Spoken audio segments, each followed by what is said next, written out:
Yo, what is good, everybody? It's your boy Golden Falls, Golden What If, whatever you want to call me, and I'm back. I'm back with What If Deku was the reincarnation of Piccolo, Part 3, The Last Namekian. And, of course, and as always, if y'all enjoy, make sure to leave a like, a sub, and a comment down below, and all that good stuff. And, I'm actually going to start, or I've been trying to upload on my gaming channel more recently. I have some other channels in the works that I've been consistently uploading on, but the gaming channel is one that I'm going to be trying to consistently upload on, at least like once or twice a week or something like that. I'm shifting over to a new game. I know I was playing Minecraft initially, but I'm shifting over to a game called Rust, if you guys know what that game is. And the first video should be out literally as you're watching this. So if you're watching this, the video is already out. I'll have the link in the description if you guys want to check it out. But if y'all don't, just watch the what ifs, and that's all you want to do. That is fine as well. And yeah, that's about it. And I really have nothing more to talk about. Check links in the description. Leave a like, leave a sub, all that good stuff. And let's get into the what if. Let's get it. Izuku Midoriya is called to the stage with Hitoshi Shinso, a one-on-one matchup between someone at the very top of the hero school of 1A and someone, well, just in the general studies. Izuku begins to walk up to the stage and gets ready for the fight. The countdown begins, and immediately Hitoshi Shinso begins to say some foul words, calling him basically any nickname in the book that would sound horrible, saying that he's gifted, saying that he's ugly, saying anything you can even think of, he's telling Izuku. Izuku walks forward and then replies.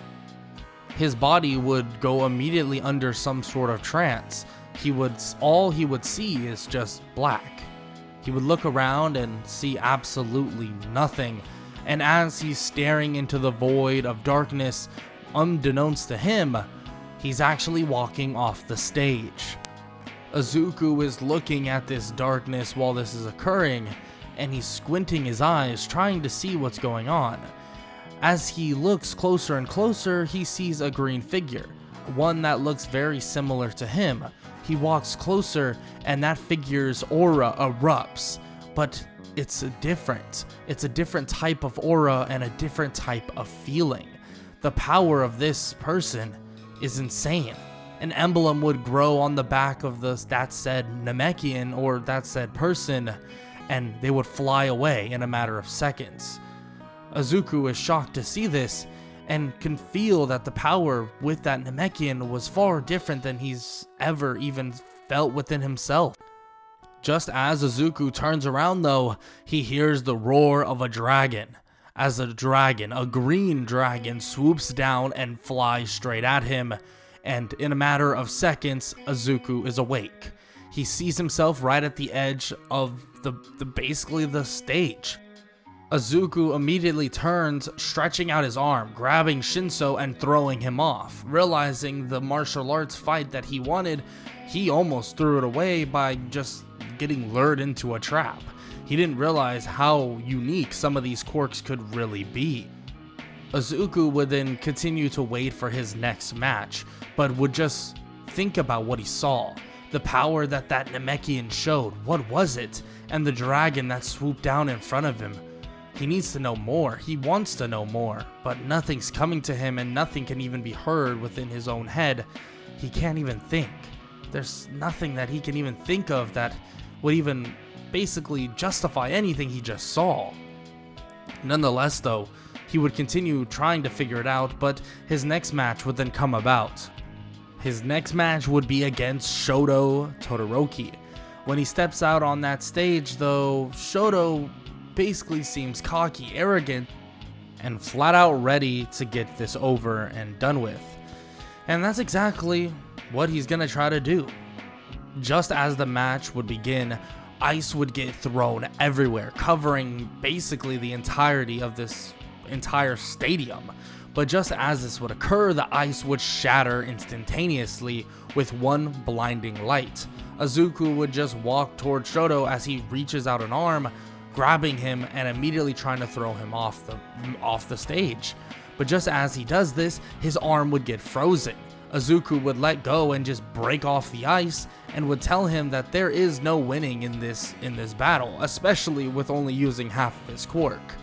Shoto refuses to use anything other than his ice, and Izuku says that he doesn't really care in overall scheme of things, but the fact that he thought he could win in general with half of his quirk is kind of ridiculous.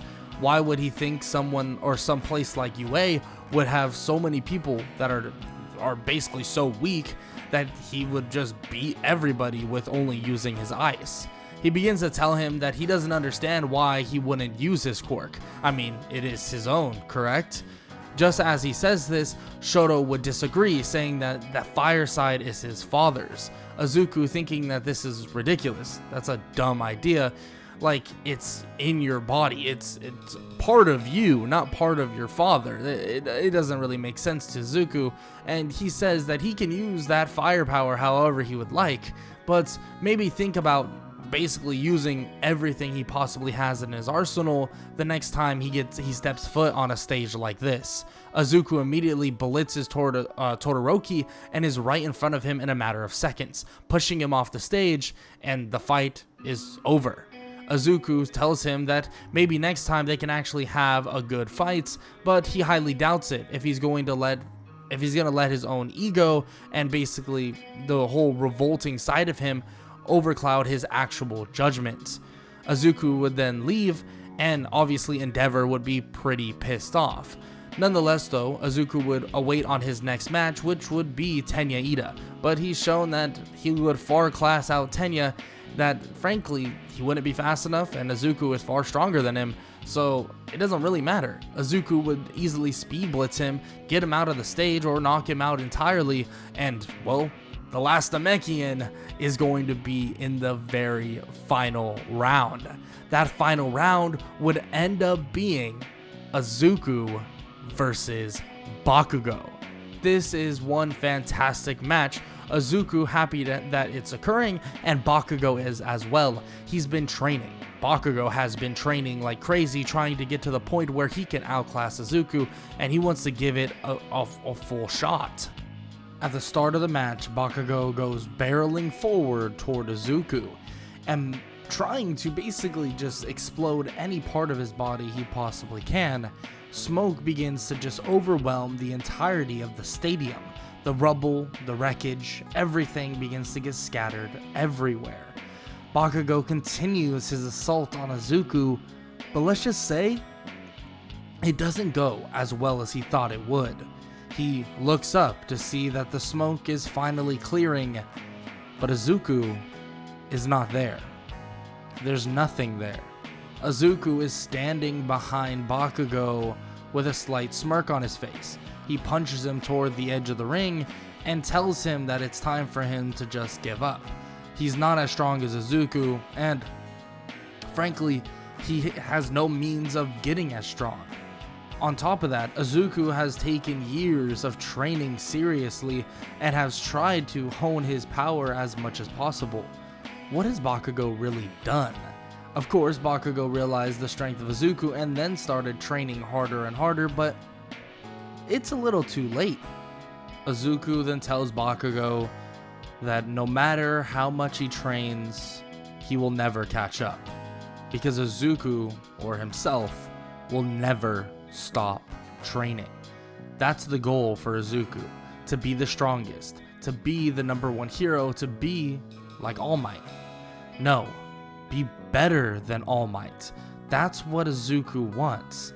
He wants the #1 hero to be Izuku Midoriya, but he wants to be even better than All Might. He then looks toward Bakugo, sending a ki blast toward his chest, knocking him straight out of the ring, making it basically look like child's play. With the UA Sports Festival finally finished, everybody begins to celebrate, especially seeing Izuku being the one standing on top of the throne. He would be getting the first place, Bakugo second, and whoever else would get third. Frankly, who cares? Nonetheless, Izuku would be taking the #1 place, and Bakugo, well, let's just say he wouldn't be mad like normal. He would just realize something, that he needs to work harder. He needs to prove to Izuku, to himself, that what he said, or what Izuku said, was incorrect. That he can catch up. He can be as strong. No, he can be stronger. This, of course, would give Bakugo more incentive, but will he really be able to catch up? Well, probably not. But hey, it's a good thought by Bakugo. With that said, the sports festival is over. Everybody heads off and is dismissed entirely, and the next day they get an announcement about the internships. Aizawa explains to his class 1A, exactly what's going to happen, showing a screen of who got the most internships, or at least offers. Izuku getting about the same amount of offers as Shoto Todoroki, someone that has a parent as the number 2 hero. Well, with that said though, Izuku would begin to look through his entire repertoire of people he can choose from, and eventually he'd find the person. Referencing where he wanted to go already a while back, he chooses Mirko, the rabbit hero. He feels that's really the only person that can actually teach him something. Maybe these other pro heroes could teach him something, but he feels in terms of martial arts and basically utilizing his entire body, Mirko would be the best way of going about it.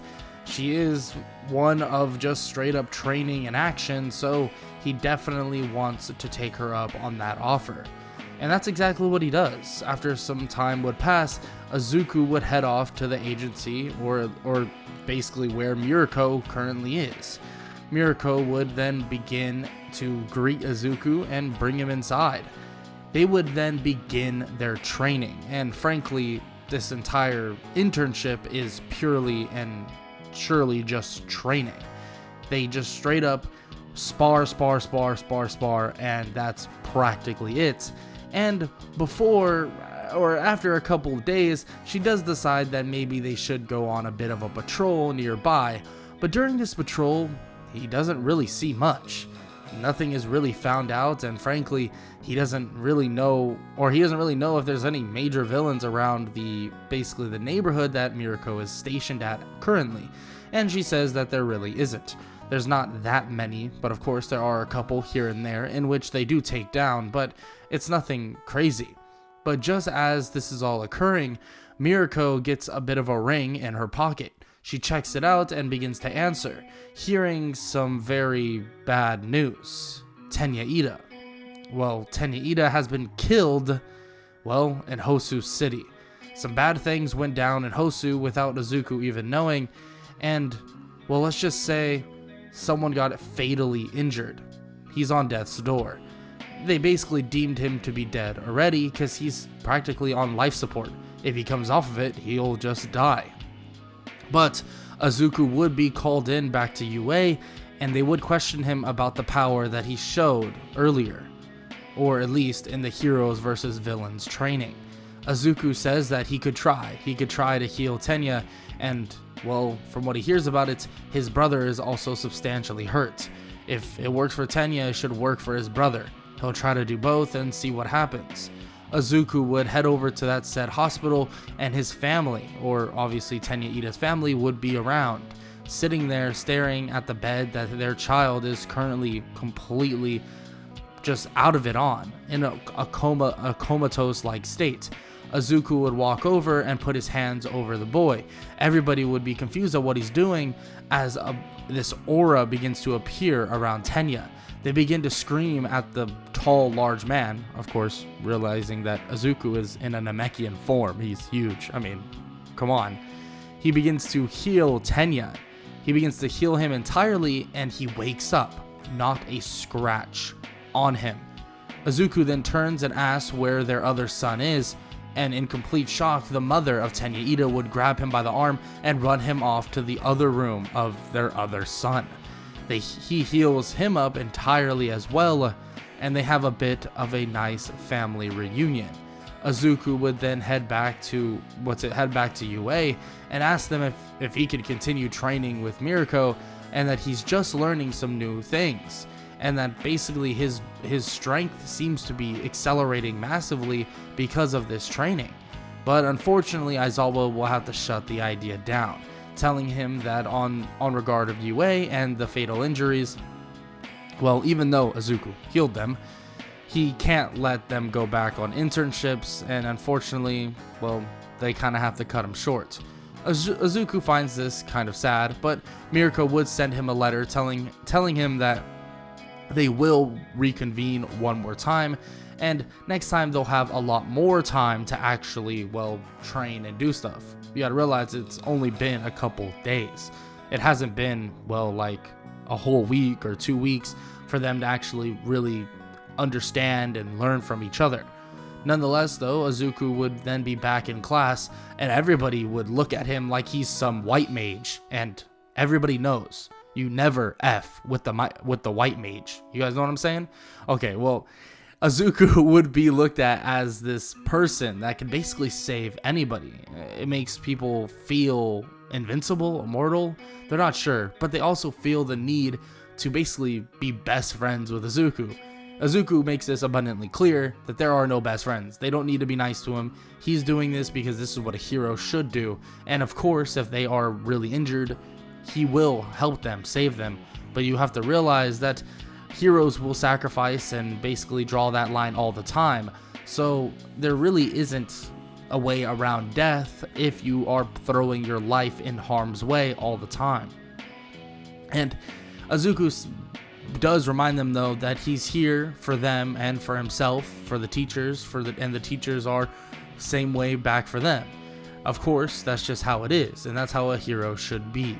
Aizawa kind of lets him talk for a little bit, and then eventually cuts in, saying that they do have some things to attend to, being that of the final exam. They have a written and they have a practical portion, and he tells them to be ready because they need to study and get ready for all of it.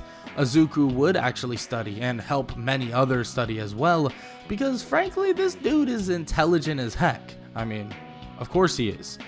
He's just learning at a rapid rate, and also the fact that he has all the wisdom, or at least most of the wisdom, of the Namekian clan, or of all the Namekian clans.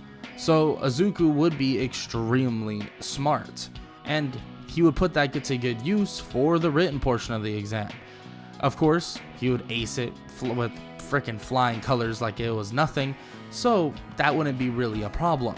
But the next issue would be something, well, a little bit more interesting. The practical exam. The practical exam is something he's been looking forward to, assuming, and of course he was assuming, that it's not going to be like the robots thing anymore. He thinks it's kind of stupid to keep it as a robot thing, but hey, maybe it is, maybe it's not. And he would soon realize that it's not a robot thing, so that is a good thing in his book.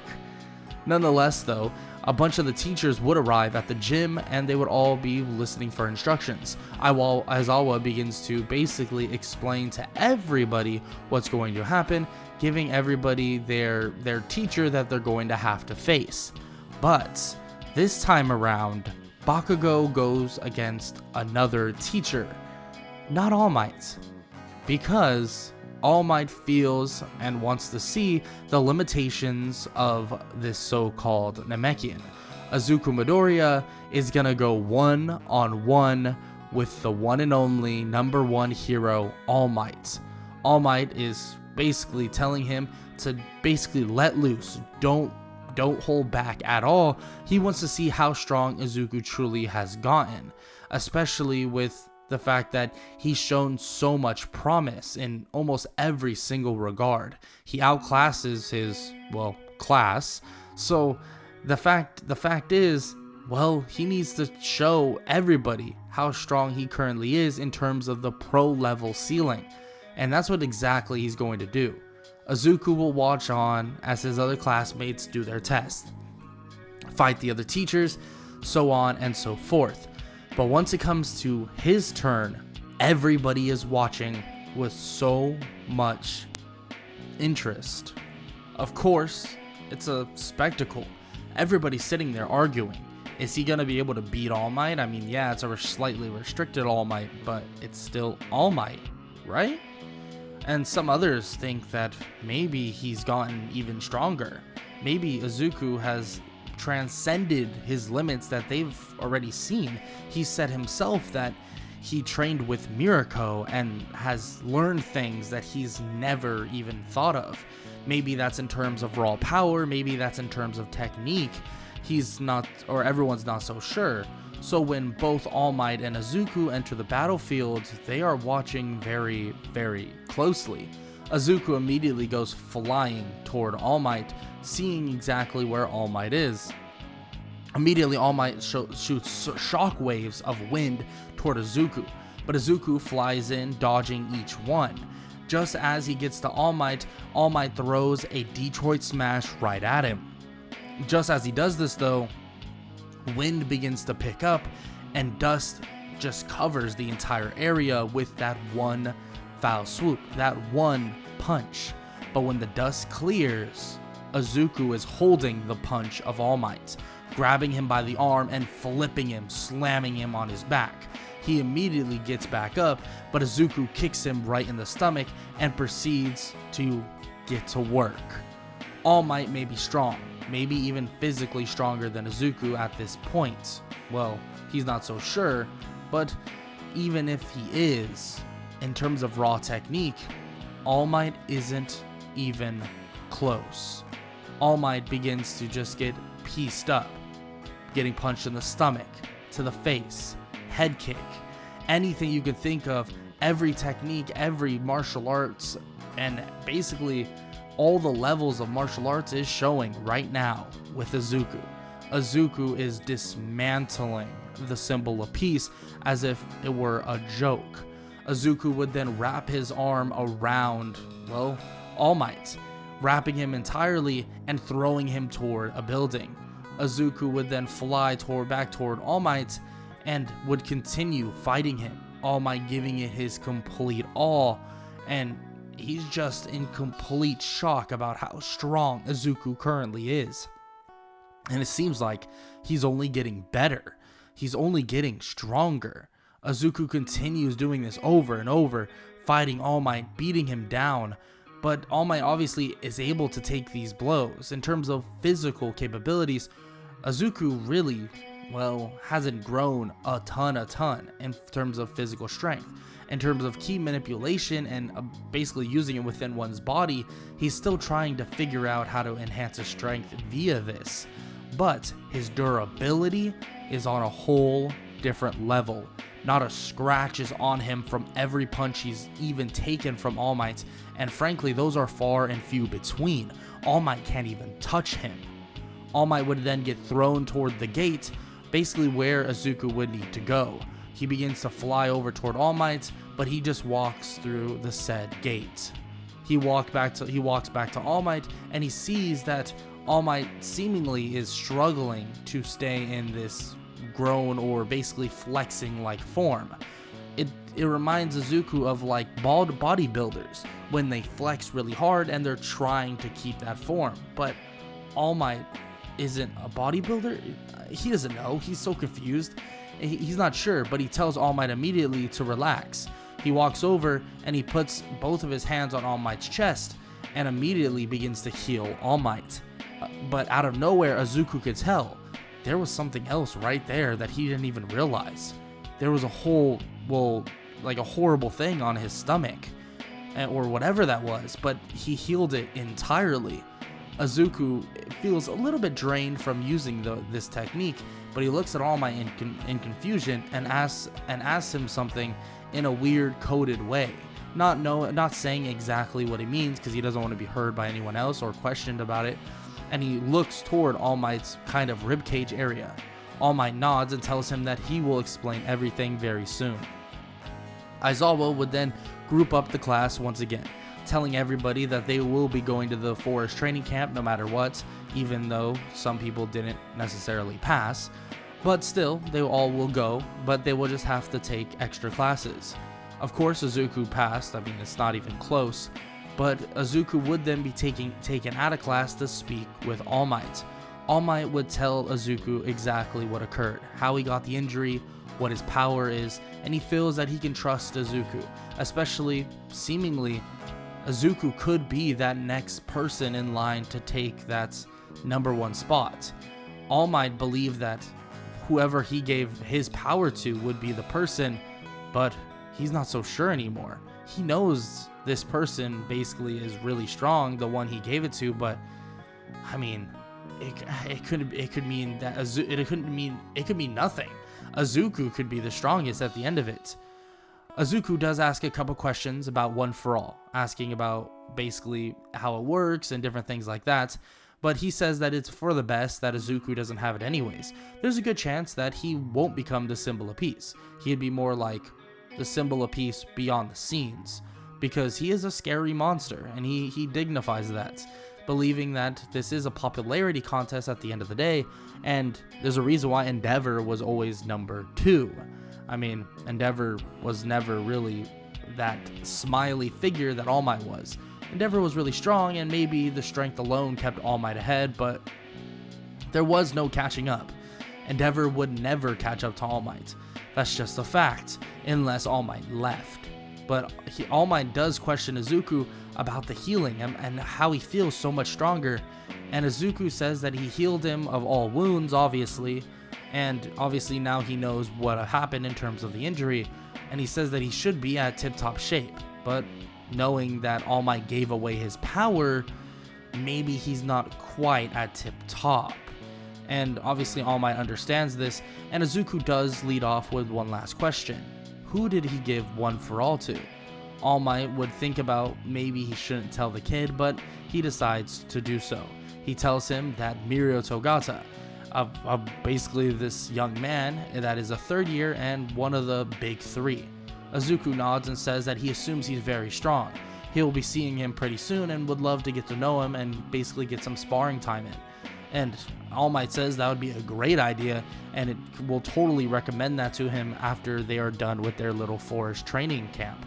Izuku asks if All Might will be going, but he says no, that's basically not his, he shouldn't be going because, well, there's been villain attacks and stuff like that. Izuku understands and leaves off to the rest of his class. Aizawa dismisses everybody, and they head back home one last night before their forest training camp. When Izuku and his class the next day head off onto the buses and begin to drive off, they begin to speak about basically everything that happened. Izuku just beat All Might. Does that mean Izuku is the symbol of peace? Like, how does that even work?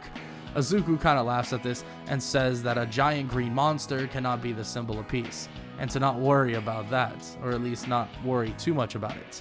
Nonetheless, though, Izuku would make it clear that his goal is to be the number 1 hero, but someone like him may have to settle for just being the strongest, but he'll have to see in the near future. After some conversation, they would eventually stopping by a nearby cliff of some sorts. That cliff, and where they are, is where the Wild Pussycats are currently at. Izuku would walk over, listen to a bit of a speech, and it'd be pretty apparent that they're about to get launched off this cliff by one of the Wild Pussycats. The ground begins to shake, tear, and get destroyed, launching everybody off, well, except for Izuku.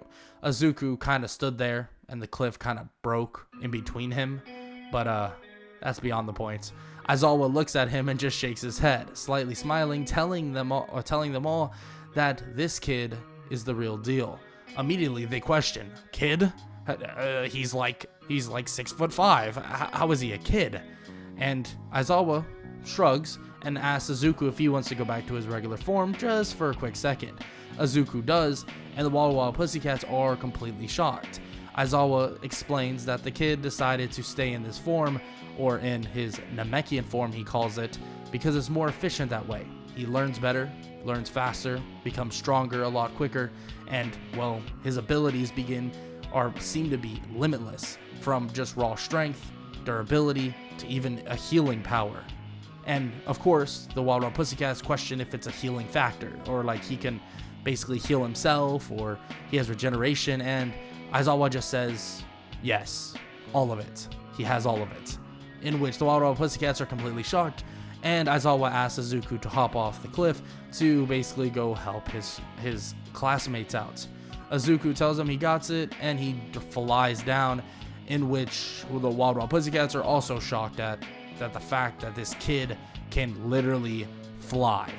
Well, yeah.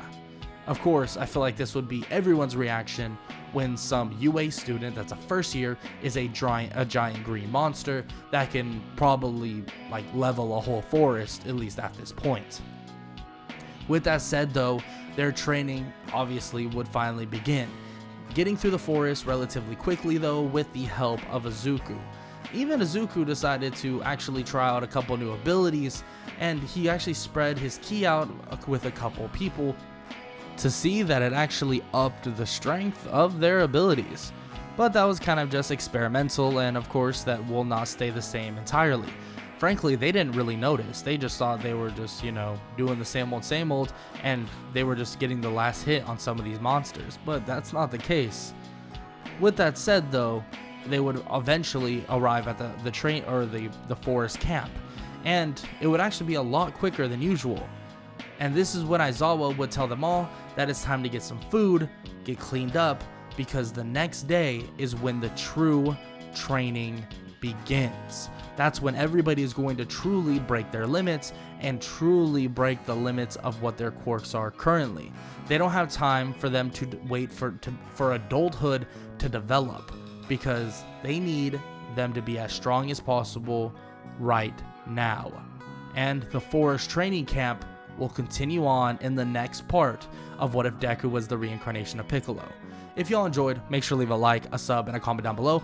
All that good stuff. I hope y'all enjoyed. Like I said, make sure to check the links in the description, and I hope all of y'all have an amazing day. Later.